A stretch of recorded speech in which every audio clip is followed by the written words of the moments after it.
In the last video, we had an issue, and you can see what things are supposed to look like on the back end of the manifold. This is the old manifold that came off its original. You can see the way that the gaskets are supposed to go. Now, I had installed two of the gaskets like this, so the bolt holes lined up, but you see the unsealed area there. So it was like these two, the gasket was on upside down, and so I had all those issues. It wouldn't have taken me so many tries to fix it if I was just more willing to admit that maybe I goofed it up.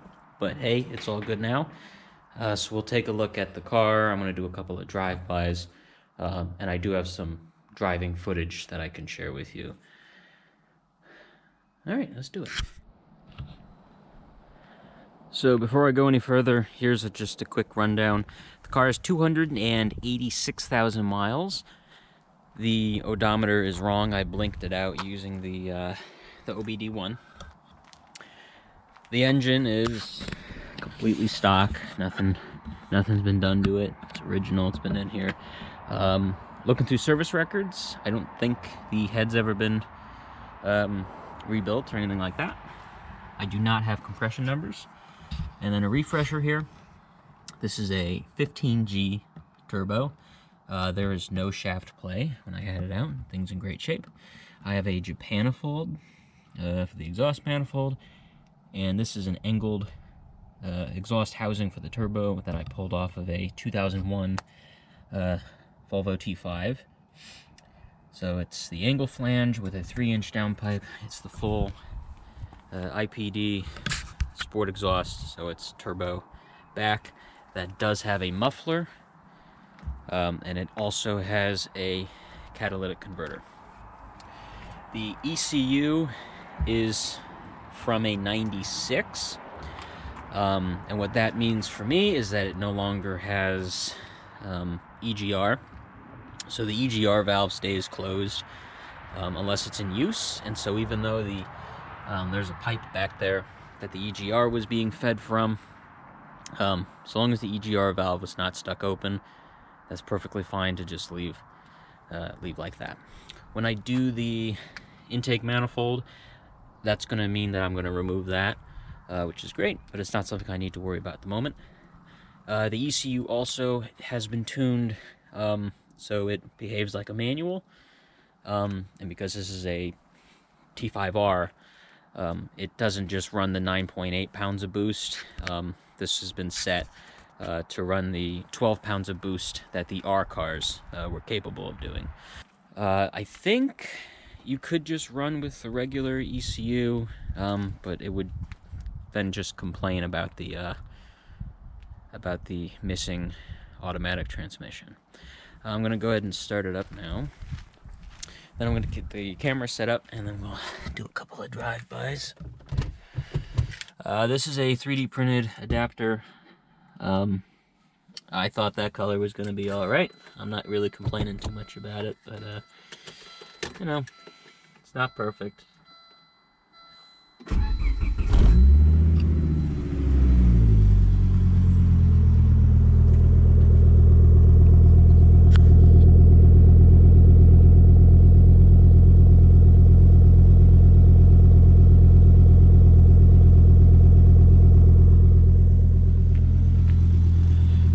One issue I had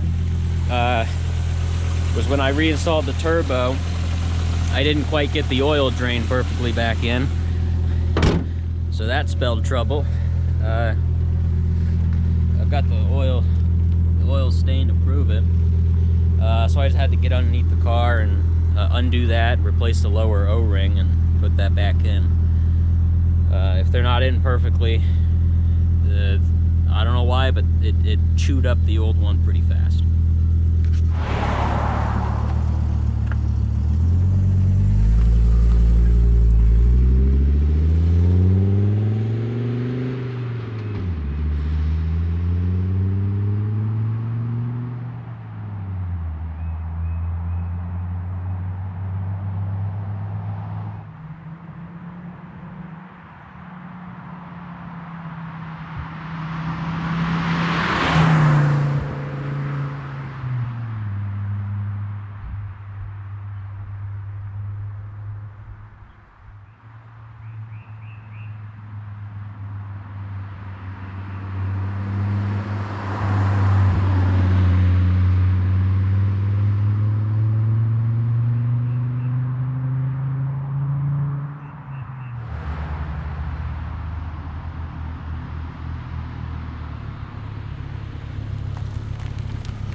window down.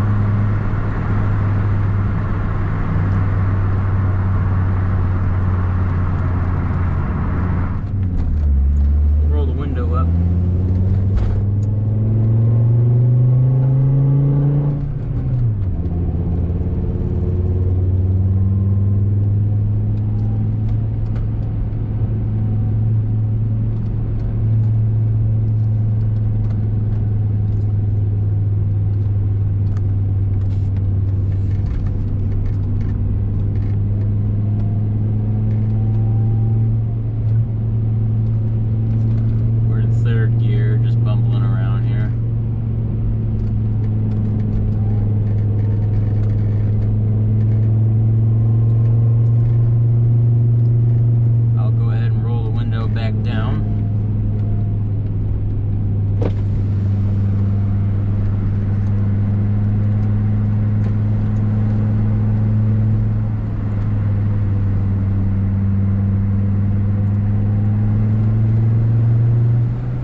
Throttle.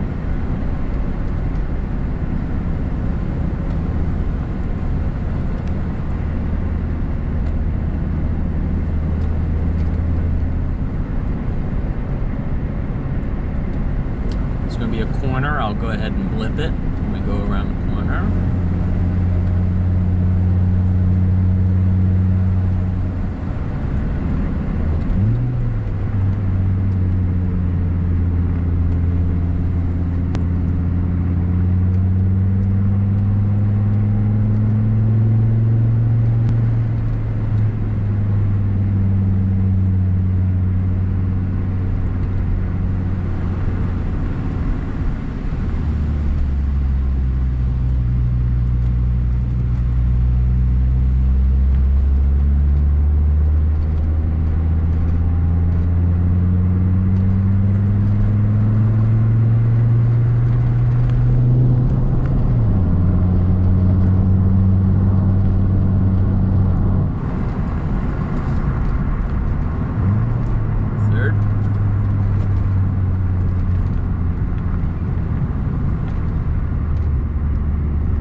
This is the M56L. So first and second are a little bit shorter than the H. Third, fourth, and fifth are allegedly the same.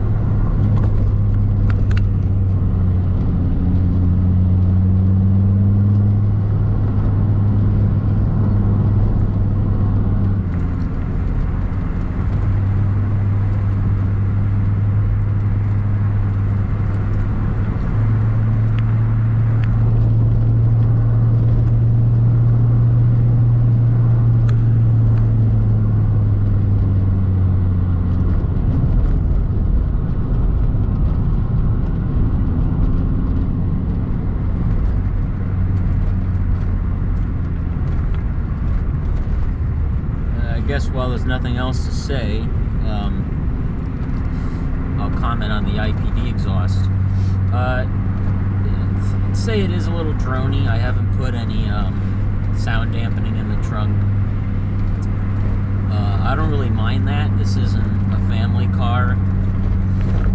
The build quality was very good. I was very, very happy, you know, just from unboxing it. They packaged it very well. And everything, all the flanges, they fit together very it's perfect. It's very satisfying when they go together. And the clamps they give you, they're great. You know, once you get the feel for how they go together, you just don't have any issues with it. Yeah, I mean it's great. It's a really satisfying thing to put together. Which way we go? I guess we'll go left because I don't want to be out all day. We'll lay into it a little bit.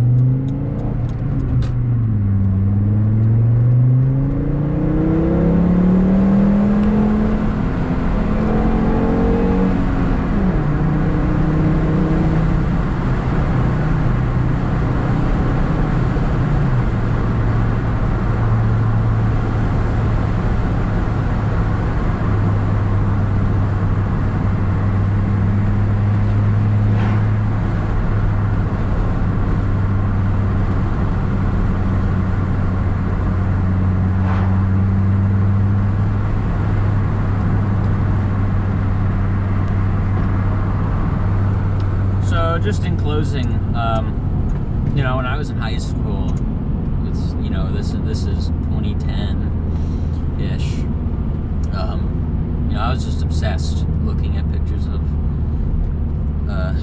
yellow Volvo 850s online. It was so cool. I love the color yellow and just the contrast of the yellow and the gray. I wanted one. Of course, I couldn't find one. And then finding one in manual was, you know, obviously impossible in the States. So this is the coolest thing for me.